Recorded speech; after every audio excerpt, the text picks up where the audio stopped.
Welcome back, guys. Before we start, please make sure to like, subscribe, and share this video with your friends and family also. Can you please tell me from where you're watching? Thanks. Let me tell you about one of the weirdest, creepiest nights of my life. This happened back in 2016 when I was 24. I was working the night shift at a little pizza place called Benny's Slice Stop in a town called Riverview. It wasn't a fancy place at all, more like one of those small joints squeezed between a laundromat and a vape shop. But it stayed open all night, and because of that, it got a lot of late-night traffic, especially the drunk and stoned crowd, rolling in after midnight. My job was pretty chill most nights.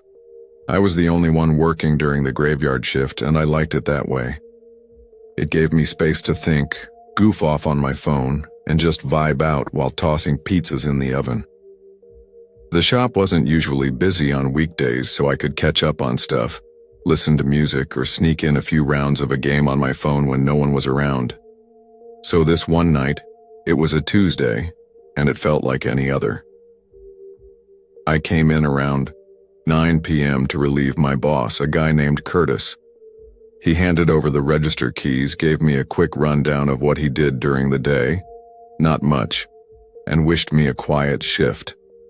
I wasn't expecting anything exciting. Just figured I'd bake a couple of pizzas, maybe deal with a few weirdos, and go home by 5 in the morning.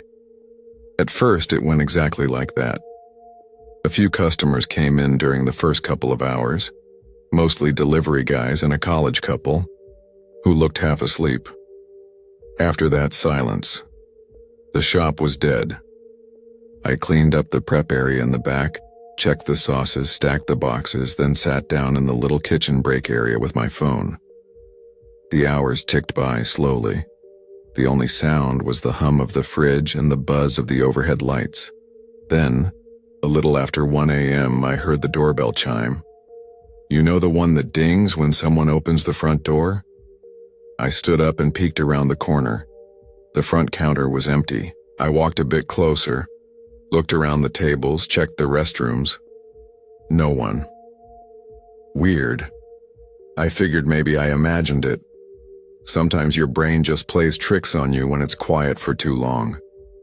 Maybe the wind rattled the glass. I shrugged it off and went back to my chair in the kitchen. About 15 minutes later, the bell rang again. This time I knew I heard it. Loud and clear. I hadn't been listening to music or anything. I stood up and headed to the front again, feeling a bit uneasy. Now, but just like before, nothing. The place was completely empty. I opened the front door and looked outside. The street was dead. No people, no cars. Even the gas station across the road was dark. I checked the parking lot, thinking maybe someone was messing around or being stupid. But there wasn't even a car out there. Just the buzzing streetlights and the sound of wind pushing dead leaves across the pavement. Okay, now I was starting to get creeped out. I tried playing with the door to see if it could ding by itself. Pushed it gently. Rattled the handle. Nothing. It only made that sound if someone really opened it. So who or what was doing that? I stayed up front this time. Sat at the counter and waited. 30 minutes went by. Nothing. No sound. No movement.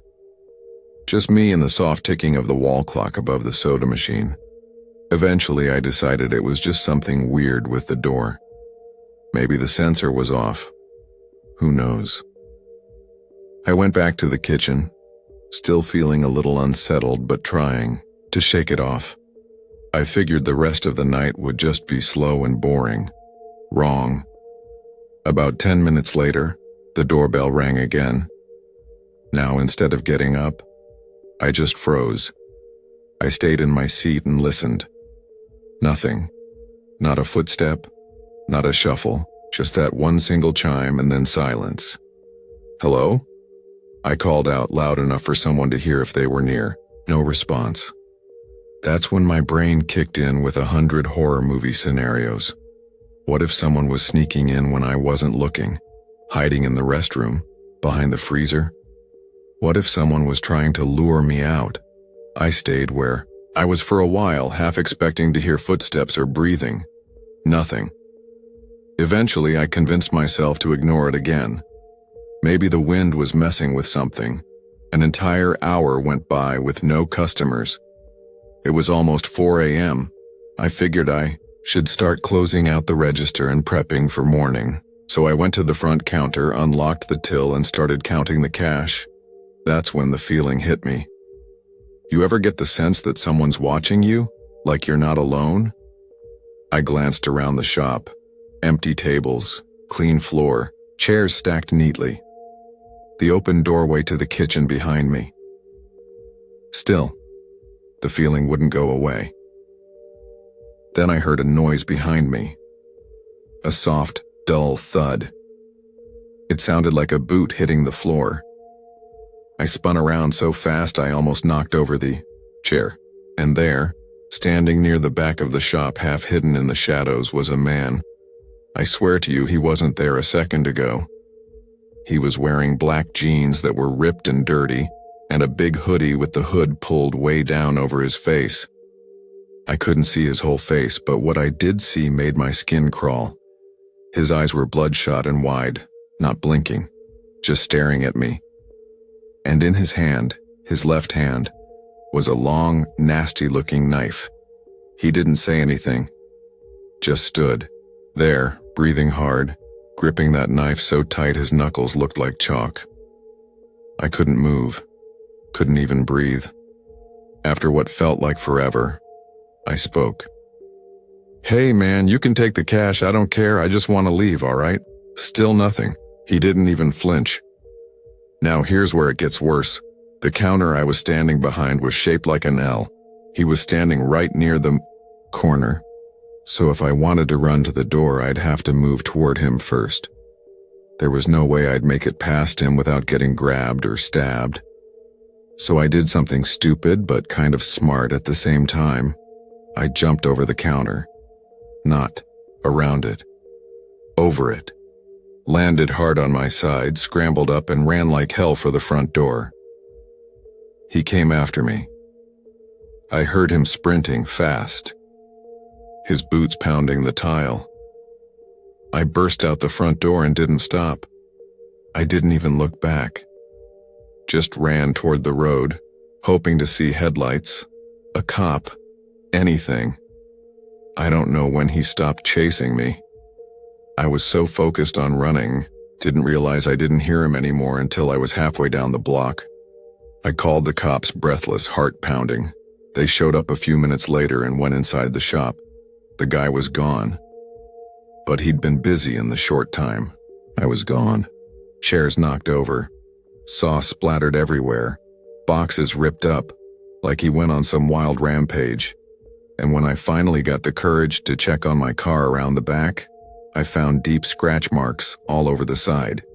He'd dragged his knife across it over and over again.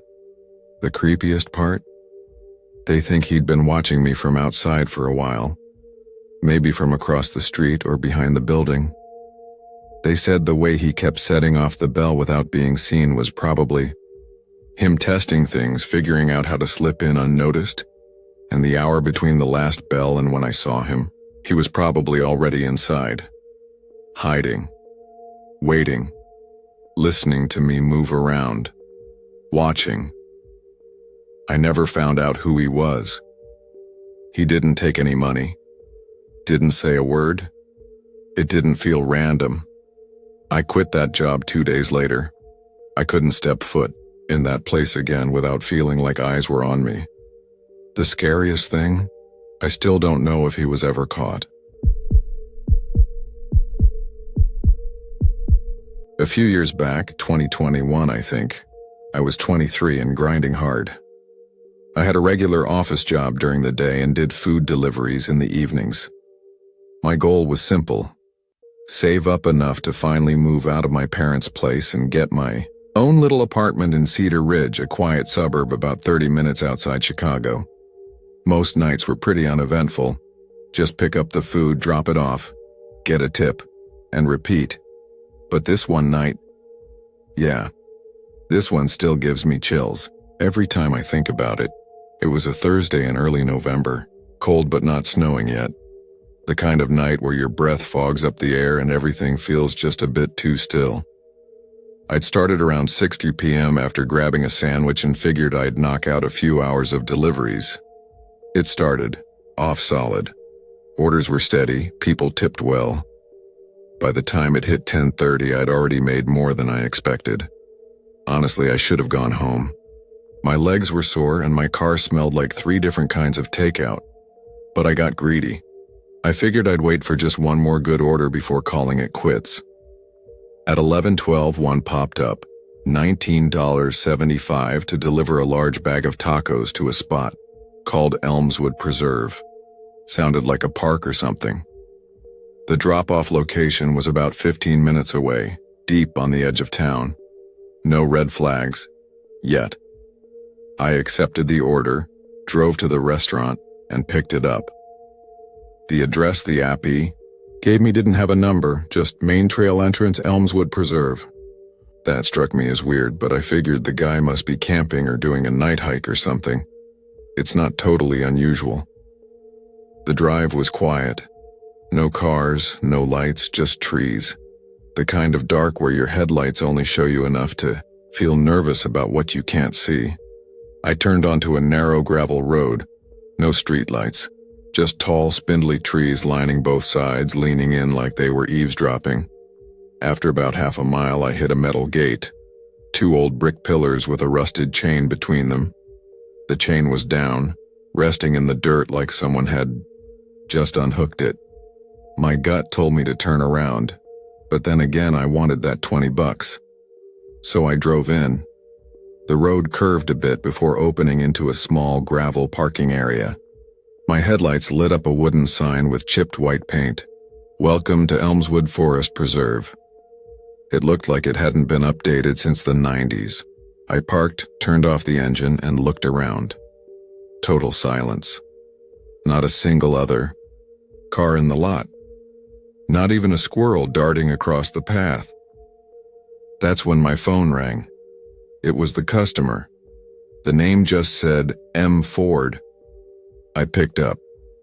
Hey, I'm here at the entrance. What I heard next still freaks me out. The voice was deep, like wrongly deep. Not movie trailer deep, more like someone trying too hard to sound normal and failing. Scratchy, like they had gravel in their throat. I see you parked. You should be able to see the fire now. Just follow the trail. I looked around. What fire? Walk a little in. It's not far, the voice said. We're just off the main path. I asked if they were allowed to camp here this late. They told me calmly. Elmswood's open for night hiking and campouts every full moon weekend. It's fine. That sounded specific enough that I believed it.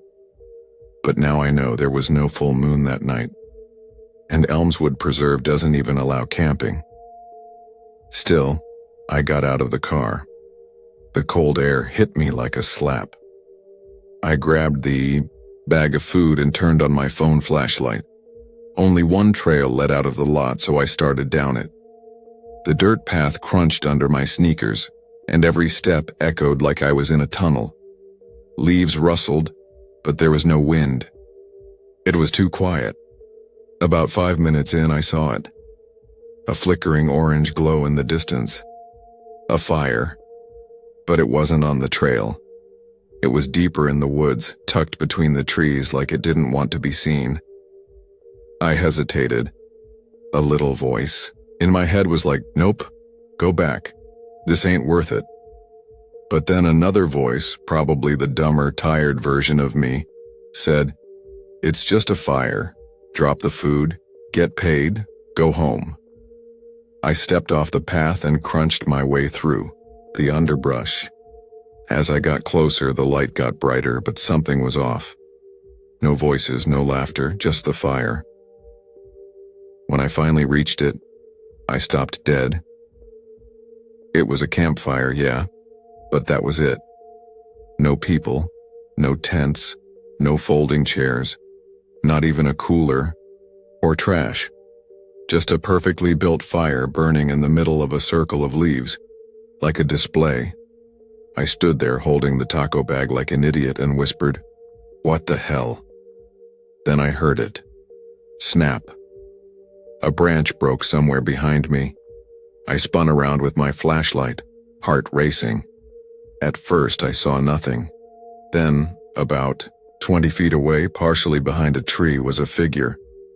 Just standing there. He wasn't moving, he wasn't talking, he was just watching. I shouted, "Hey, I'm the delivery guy. I'm just gonna leave your food here." No response. I slowly crouched and set the bag down near the fire. That's when the man started walking toward me. He was tall, maybe 6'3", wearing a dark jacket, jeans, and work boots. His hair was greasy and he had this thick, uneven beard. When he smiled, I swear to you, it didn't look right. It was too wide, like he was mimicking how a person should smile. "Didn't see you coming up," he said in that same gravelly voice from the phone. "Cool." "Yeah. I'm gonna head out," I said quickly, backing up. "You forgot your cash," he said, holding out a 20. I didn't care about the money. Every hair on my neck was standing up. I turned and walked away fast. That's when he called out again, but this time his voice changed. It got higher, like a different person altogether. "Wait, don't go. We're not done yet." I broke into a full sprint.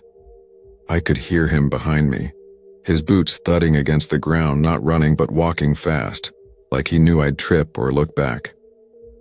I made it to the parking lot and fumbled with my keys. My hands were shaking so badly it took 3 tries to get the door open. I jumped in, locked the doors, started the engine, and that's when I saw it. The chain was up. Somehow, between the time I entered the woods and now, the rusted chain had been hooked back between the 2 pillars blocking the exit. My headlights lit it up like a warning sign. I sat there for a second, breathing hard, trying to think. Then I heard the footsteps, slow, steady, coming up behind the car. I didn't look. I slammed my foot on the gas, turned hard, and swerved onto the grass beside the pillars. There was just enough room to squeeze between them and avoid the ditch. My tires slipped a bit, but I made it. I didn't stop driving until I was back in town. I never reported it. I didn't want to deal with questions or explain why I was dumb enough to walk into the woods alone at night. But the next morning I looked up Elmswood Preserve, closed at 8 p.m. every night. No camping, no fires, no exceptions. I don't know what I walked into that night.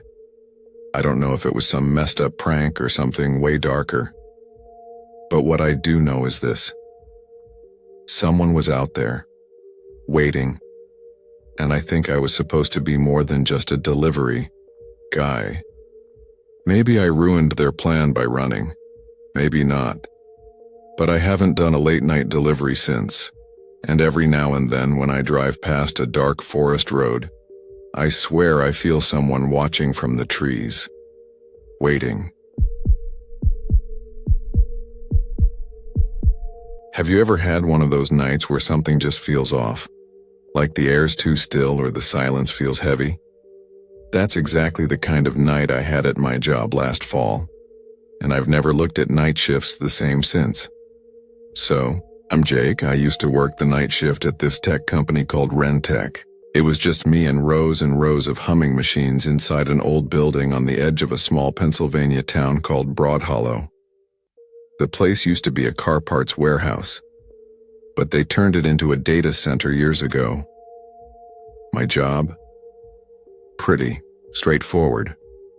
I'd sit in a little office on the second floor, stare at a bunch of monitors and make sure the servers didn't crash. If something glitched, I'd walk down, restart a system, and go back to watching shows on my laptop. Honestly, it was easy money. Quiet nights, barely any real work. But man, it could get creepy. The building was surrounded by woods. No other businesses nearby. Just us in the trees. You'd never see a single car drive by after sunset. That night started like any other. I got there around 9:45 p.m., parked right under one of those buzzing security lights, and walked in with a big thermos of coffee and some leftover pizza. The building smelled like dust and cold metal. Always did. I checked the system status, real quick, then opened up my laptop and started watching this old crime series I'd been binging. A couple hours passed. Everything was fine. No alerts, no issues. Just me, my show, and the soft hum of machines doing their thing. Around midnight, though, a red alert box popped up on the main monitor. One of the servers in row E7 had gone offline. I sighed, paused my show, grabbed my badge, and headed downstairs. To get to that row, I had to walk through a long hallway lined with locked doors, storage, equipment, old break rooms nobody used anymore. The motion lights would flicker on just a second too late, and every time they did, I got that weird feeling like something had just moved out of sight. Anyway, I made it to row E7. The whole place is this maze of tall metal server racks, gray, humming and stacked high with blinking lights. I turned the corner and there it was, the unplugged cable. A thick industrial cord just lying on the concrete floor like someone had yanked it out on purpose. Thing is, those cables don't just fall out. They snap in tightly. You need force to remove one. Still, I figured maybe it hadn't been secured properly. I plugged it back in, restarted the unit, and watched it boot up like nothing ever happened. But that's when things started to feel wrong. I stood there for a second longer than I needed to. The lights overhead buzzed faintly, but something else caught my ear. A low creak. Not a machine sound. Something different. Like wood shifting or an old door slowly moving. I turned around. Nothing. The aisle behind me was empty. Just the silent server racks and shadows. I shrugged it off and did a quick walk of the other rows just to be sure everything else was fine. As I made my way back through the corridor, I heard a loud thud. It sounded like a heavy door slamming shut. My heart jumped. The noise came from somewhere deeper in the building, but I didn't know exactly where. I paused, trying to place it, but the building had this echo that made sounds bounce weird. It could have been anything. A pipe, maybe. Or not. I kept walking, a little faster now, back toward the office. Once inside, I shut the door and locked it. Not something I usually did. Just felt safer that way. I checked the monitors again. Everything was green, back to normal. But my nerves were shot. I figured a new episode would calm me down, so I hit play. I didn't even make it 5 minutes in. Thump, thump, thump. Footsteps, fast ones. Like someone running just outside my office door. I froze. That wasn't the building creaking. That was someone. My stomach dropped. I paused the show and listened. Silence. Total silence. Then another faint sound, a quick shuffle, like shoes dragging across the floor. I stood up slowly and walked to the door. Opened it just a crack. The hallway was empty, lights flickering slightly like they always did.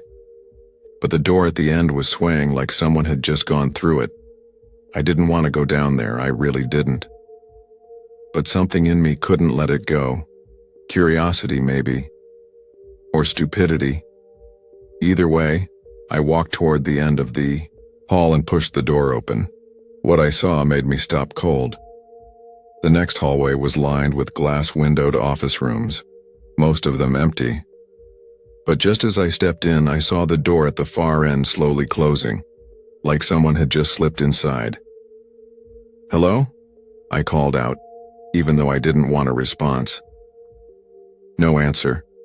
I stepped inside. Each footstep echoed way too loud. I passed a few doors, all dark, blinds closed, My eyes were darting around, scanning everything. That's when I heard breathing, not mine, not close, but there, quiet and low, coming from one of the rooms to my left. I started backing away, my heart pounding. Just as I turned to leave, one of the office doors flew open and a man came sprinting out. His face was pale, wild-eyed, clothes torn like he'd been crawling through the woods. I barely saw him before I turned and ran. I didn't even think. I just moved. He was chasing me. I could hear his footsteps behind me, fast and uneven, slapping the floor. I hit the stairwell, took 2 steps at a time, then bolted through the fire exit and out into the night. I didn't stop running until I reached my car, locked the doors, grabbed my phone, and called 911 with shaking hands. The police got there fast. I told them what happened. They searched the whole building for nearly an hour. Nothing. No one. It was like the guy vanished. But they did find something. Weird. That office where I saw the guy run out of. It was supposed to be locked. It hadn't been used in years. Inside, they found old food wrappers, a dirty blanket, and a bunch of empty water bottles. Someone had been living in there. For how long, nobody knows. Security footage later showed someone slipping in through a back door days earlier. He was sneaking around during the day, hiding when people were around, moving freely at night. Probably knocked the cable loose while creeping through the server rows. Probably heard me coming and panicked. The company ran a full investigation after that. I wasn't told much, just that it wouldn't happen again. They upgraded the locks, added more cameras, and switched my shift with a team of 2 guys instead of just 1. Me? I quit, packed up my stuff the next day and never looked back. Sometimes late at night I still hear those footsteps in my head. Quick, close, like someone's just behind me. So yeah, if you ever get a job working nights, especially somewhere quiet and isolated, be careful. You never know who else might be there with you.